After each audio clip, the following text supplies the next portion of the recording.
ई-लैब study platform पर आप सभी का स्वागत है। इस सीरीज में हम डिस्कशन कर रहे हैं जूनियर ऑफिस असिस्टेंट की कोचिंग के बारे में। आज लेक्चर नंबर 12 है जो कि बहुत ही महत्वपूर्ण है। इस वीडियो में हम डिस्कशन करेंगे डेटाबेस के बारे में। तो आइए समझते हैं डेटाबेस क्या होता है। Database is an organized collection of data generally stored and accessed electronically from a computer system। देखिए, इस चीज़ को समझने से पहले यदि आपको दो तीन चीज़ें आप और समझ लेंगे तो आपके लिए बहुत ही आसान हो जाएगा इस चीज़ को समझना। देखिए, सबसे पहले आपको समझना होगा कि डाटा क्या होता है, उसके बाद हम समझेंगे डाटाबेस क्या है, उसके बाद हम समझेंगे फिर DVMS, उसके बाद हम समझेंगे RDVMS। देखिए, इस कंसेप्ट को इकट्ठे ही अपने दिमाग में बैठा लेना है, बहुत ही महत्वपूर्ण चीज़ होगी। देखिए, डाटा क्या होता है हमारे पास, रॉ फैक्ट, जो कि अभी तक बिल्कुल रॉ फैक्ट की फॉर्म में होता है। जैसे आपके पास कुछ गांव के लोगों के बारे में आपने जानकारी प्राप्त करनी है, वो डाटा क्या आपके पास रॉ फॉर्म में है। आप उसको क्या करते हैं, अच्छे से आप उसको मैनेज करते हैं, प्रोसेस करवाते हैं, क्या बन जाएगा जी, इंफॉर्मेशन बन जाएगा। इस डाटा में आप कंसीडर कर सकते हैं जैसे नेम ऑफ द विलेजर आ गया, उसके बाद उनका पोस्ट ऑफिस आ गया, उनकी तहसील आ गई, या उनका कुछ और फील्ड भी वहां पे हो सकती है। तो ये होता है हमारा basic form of the data. उसके बाद सेकंड क्या आ जाता है, डाटाबेस। मतलब आपने बहुत ज्यादा डाटा को कलेक्ट किया और उसका क्या कर दिया है, आपने डाटाबेस क्रिएट कर दिया। हमेशा याद रखिएगा, जो ये डाटाबेस बनाया जाता है ये रोज और कॉलम की फॉर्म में ही रहता है, क्योंकि डाटा को हमें एक मीनिंगफुल इंफॉर्मेशन में लाने के लिए रोज और कॉलम का इस्तेमाल करना पड़ता है। तो उसके बाद देखिए, डाटाबेस आपके पास बन गया। जैसे आपने पूरे के पूरे गाँव के लोगों की सारी इंफॉर्मेशन कर ली इकट्ठी, आपने सारा का सारा मान लो किसी सीट पे आपने उसको डिजाइन कर लिया, वो क्या बन गया जी, उस विलेज का डाटाबेस बन गया। अब हमारे पास है डाटाबेस मैनेजमेंट सिस्टम। अब आपने पूरी पंचायत में चले गए, उसके बाद तहसील का डाटा आपने कलेक्ट किया, उसके बाद आपने जिला स्तर का डाटा कलेक्ट किया। तो ये सारी के सारी जो प्रोसेस आपकी चलेगी किस में आएगी जी, ये पूरी की पूरी प्रोसेस आएगी डाटाबेस मैनेजमेंट सिस्टम में। मतलब आपने पूरे जिले के डाटा को ले लिया तो क्या बन गया जी, एक डाटाबेस मैनेजमेंट सिस्टम बन गया। अब आपके पास इंफॉर्मेशन सेव है, आपने जानना है कि बताइए हमारे इस जिला में कितने बीपीएल के लोग हैं, कितने विद्यार्थी है, कितने बुजुर्ग है, कितने कोविड-19 पॉजिटिव है। तो ये सारी जानकारी आप बड़े आसानी से यहां से ले सकते हो। तो चौथा कंसेप्ट यहां पे आ रहा है, उसके साथ में आर लगा है। R stand for relational database management system. Relation का मतलब यहां पे क्या है, जैसे आपने एक जिले का डाटाबेस बना दिया, उसके बाद आपने दूसरे जिले का डाटाबेस बना दिया। हिमाचल प्रदेश में 12 जिले हैं, 12 जिलों का क्या किया आपने, एक डाटाबेस बना दिया। अब इन टेबल जो एक जिले से दूसरे जिले का डाटा है उसको जो आपस में कनेक्ट करने की प्रोसेस है उसे क्या कहा जाता है, रिलेशनल डाटाबेस मैनेजमेंट सिस्टम। तो इस तरह से याद रखिएगा, डाटा होता है हमारे पास, उसके बाद डाटाबेस होता है, उसके बाद डाटाबेस मैनेजमेंट सिस्टम आता है, और उसके बाद RDBMS आता है। बहुत महत्वपूर्ण कंसेप्ट है, यहां से आपको जीआईटी की परीक्षा में कम से कम 2 प्रश्न जरूर देखने को मिलेंगे। तो यहाँ पे देखिए, ये चीज़ हमने पढ़ ली, ये चीज़ हमने पढ़ ली यहाँ पे। अब थोड़ा सा feature of database management system के ऊपर आते हैं। तो यहाँ पे फीचर में बताया जा रहा है, allow user to create new database. नया डाटाबेस आप इसके अंदर क्रिएट कर सकते हो।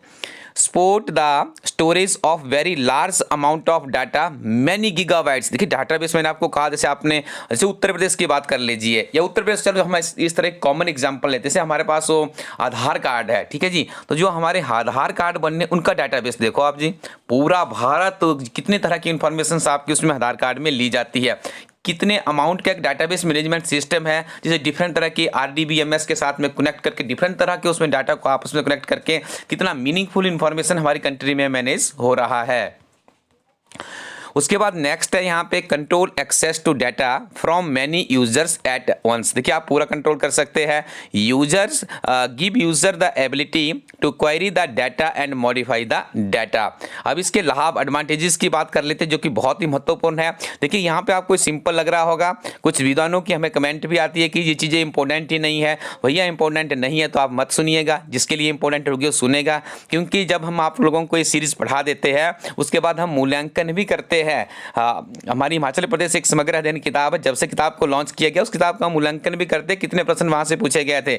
जीआईटी की हमारी किताब है, हमारी टीम उसका नियमित रूप से मूल्यांकन करेगी कि इस परीक्षा में कितने प्रश्न पूछे गए हैं। तो एडवांटेजेस ऑफ डाटाबेस की यदि बात करें, कंट्रोल ऑफ डाटा, रिडंडेंसी रहता है इसमें, डाटा कंसिस्टेंसी है, शेयरिंग ऑफ डाटा की फैसिलिटी है, सर्चिंग कैपेबिलिटी है, डाटा इंटीग्रिटी है, स्टैंडर्ड्स कैन बी इन्फोर्स्ड है, प्राइवेसी एंड सिक्योरिटी है, इकोनॉमी फॉर स्केल है। ठीक है जी, ये सारी चीज़ें देखिए हमें क्या है एडवांटेजेस है, ये आपको याद रखने पड़ेंगे। और डिसएडवांटेजेस की बात करते हैं, इसकी हानियाँ क्या क्या है। कॉम्प्लेक्सिटी है, हाई हार्डवेयर कॉस्ट है, उसके बाद मैनेजमेंट इश्यूज है, हाई कन्वर्जन कॉस्ट है, स्टोरेज इशू है, प्राइवेसी एंड इसका इशू है, सिक्योरिटी का इशू है, बैकअप एंड रिकवरी, डिफ्यूजिविटी है। देखिए इसमें क्या है, ये ज़्यादा कोई मैटर नहीं करती, यदि हम थोड़ा सा ध्यान रखें, जो हमारी रिक्वायरमेंट है उसी के अनुसार हार्डवेयर खरीदें।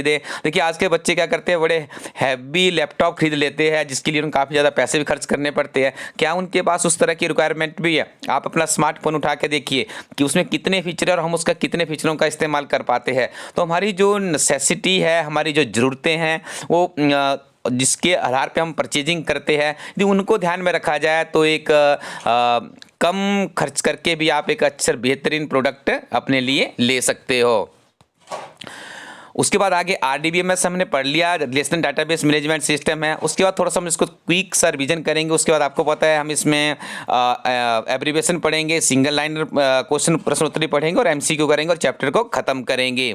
डाटा मॉडल्स क्या होते हैं? A data model is a collection of conceptual tools for describing data relationship, data semantics, etc. There are generally three data models available: relational, network and hierarchical models. ये भी आपने याद रखने हैं, हो सकता है यहाँ से भी कोई प्रश्न बन जाए। Next one is DML, stand for data manipulation language. याद रखिएगा DML क्या होता है? Data manipulation language is a language that enable the user to access or manipulate data as organized by the appropriate data models। ठीक है, DML का काम सिर्फ इतना ही होता है। इसमें आप कंसीडर कर सकते हैं select, update, insert और delete। There is two types of DML दो तरह की होती है, एक प्रोसीजरल होती है और एक नॉन प्रोसीजरल होती है। प्रोसीजरल में क्या होता है, लो लेवल की रहती है। It requires a user to specify what data are needed and how to get those data. Second one is non procedural, that consider it requires a users to specify what data are needed without specifying how to get those data. This is, देखिए पूरे इसकी line में ही इसका मतलब समझाया गया, बहुत महत्वपूर्ण चीज है। Next one is MySQL। ठीक है, इसे MySQL भी कहा जाता है शॉर्ट फॉर्म में यदि हम बात करें। सबसे पहले तो समझ लीजिए SQL है क्या। स्ट्रक्चरल क्वेरी लैंग्वेज है। सिंपल सा अपने दिमाग में याद रखना है, इस लैंग्वेज का इस्तेमाल किया जाता है किसी भी डाटाबेस को क्रिएट करने के लिए, किसी भी डाटाबेस को बनाने के लिए।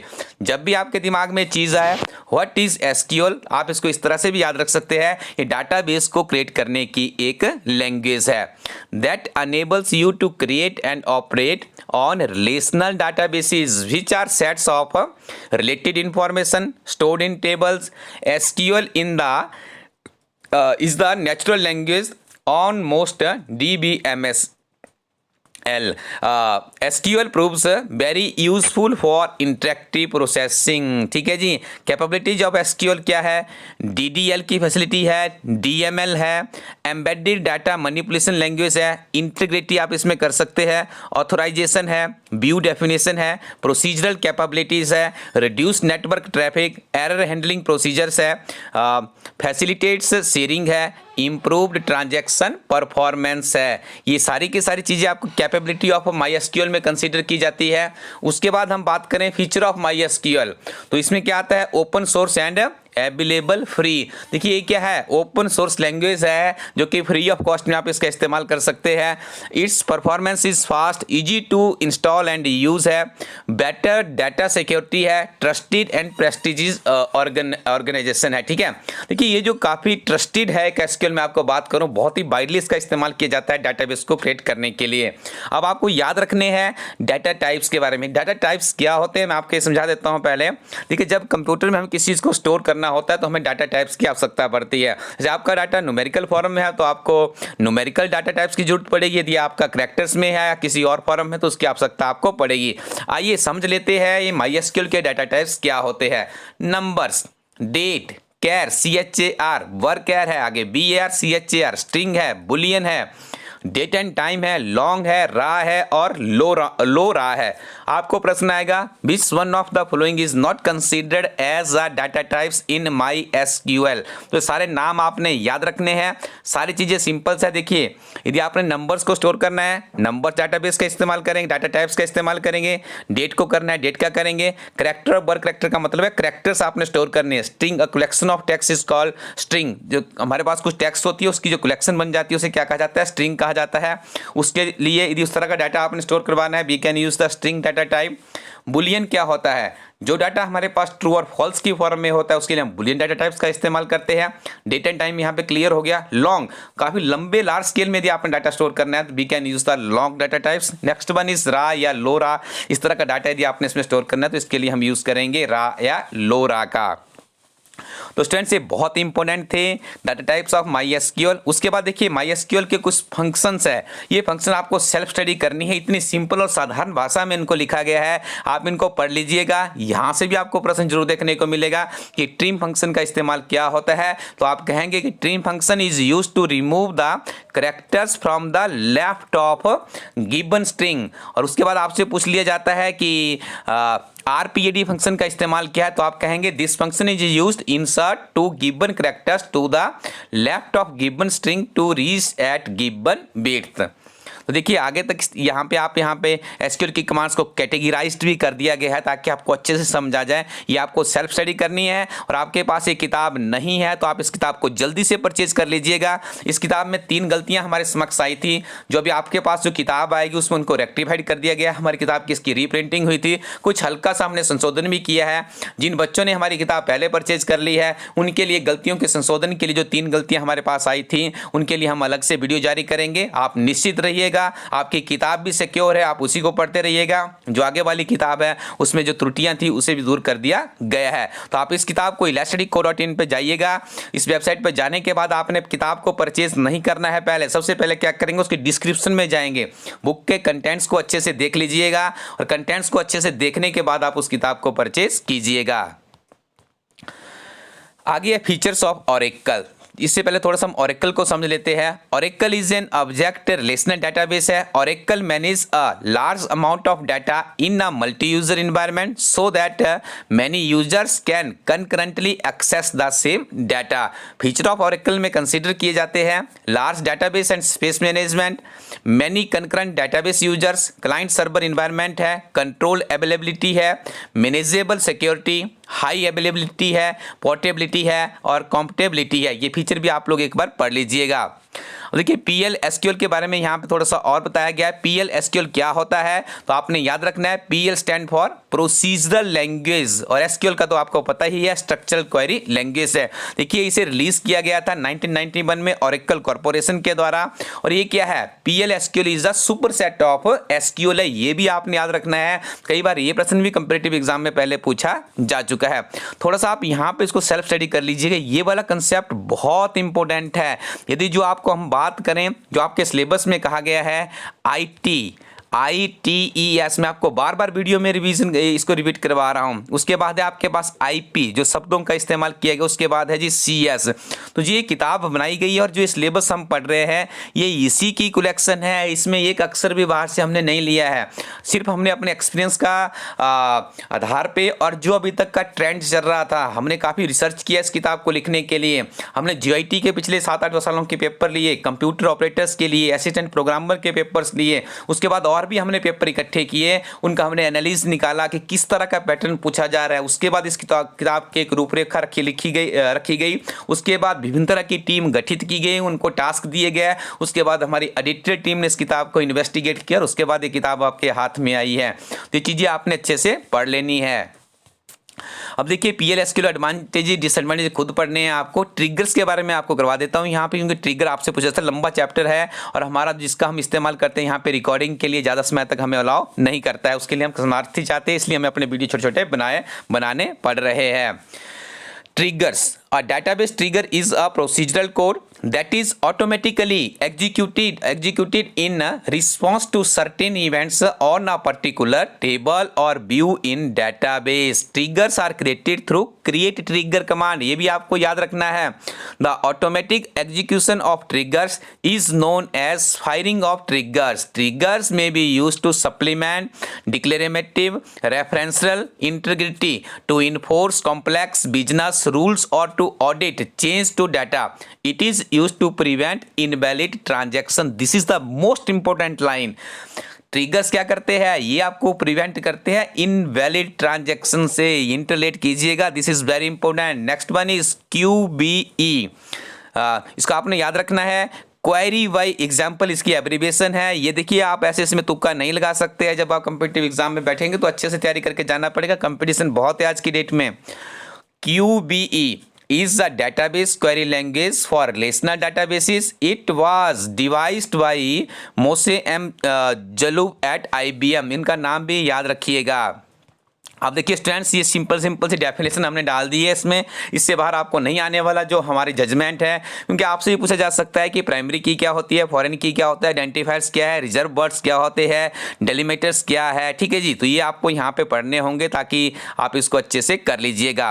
और हर चैप्टर के साथ में आपको मिलती है समरी की सेल्फ स्टडी कीजिएगा. यहाँ से भी प्रश्न आपको जरूर देखने को मिलेंगे. और समरी के बाद आपको पढ़नी होती है एब्रीविएशंस. कुछ इंपॉर्टेंट एब्रीविएशंस हम आपको यहाँ पे करवा देते हैं. उसके अलावा आपको सारी ट्रांजैक्शन, ये आप सारी एब्रीविएशंस पढ़नी होती है.